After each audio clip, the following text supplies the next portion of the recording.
لقت راعي وهو شركة الهلال والنجمة الذهبية. شركة الهلال والنجمة الذهبية شركة للبلاستيك، يعني شركة دي التيشيرت الجديدة اهو انا جايبها على الشاشة يا جماعة، الهلال والنجمة الذهبية.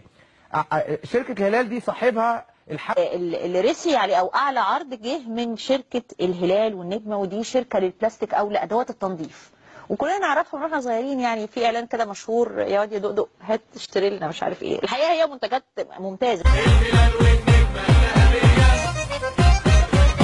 سبع سماوس، الهلال والنجمه وبس، الهلال والنجمه الذهبيه عاملين عروض مش طبيعيه، ابو ستيكر ذهبيه يا اخوانا. تحط حاجه مهمه طبعا، شركه كبيره جدا، ولكنها نوعا ما مش من كاتيجوري A او B مثلا للناس، مثلا حاجه صغيره يعني، مش حاجه كبيره في الاعلام، مش حاجه يعني باسم دي يعني انا فالناس بتاخد يعني قصدي ايه، بتاخد من قدر الفانيلا وتنزل بيه، مش بتطلع بيه يعني. اتفضل.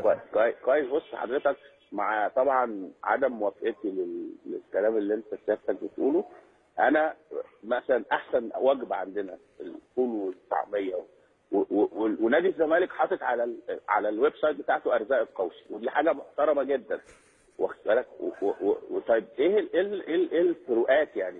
انا مش شايف ان نادي وانت اخترت الهلال والنجم او البتاعه ديت اللي جت دي يعني عنوه، او انت واخد ده اصل، انما هو ده واضح ان ما فيش اللي هي اللي جت. وده يمكن العرض اللي جه مناسب كويس عشان يتحط ماليا يعني. طيب. كويس. هذا المستشار جلال ابراهيم نادي الزمالك المعين: الهلال والنجمه ليست شركه خمور حتى نعترض جت منتجاتها، بس هي اللي بيتكلموا فيه ان هي مختصه في جرادل، ممسحه، مكنسه، حاجات يعني حاجات خاصه بالبلاستيك وخاصه بالبيت.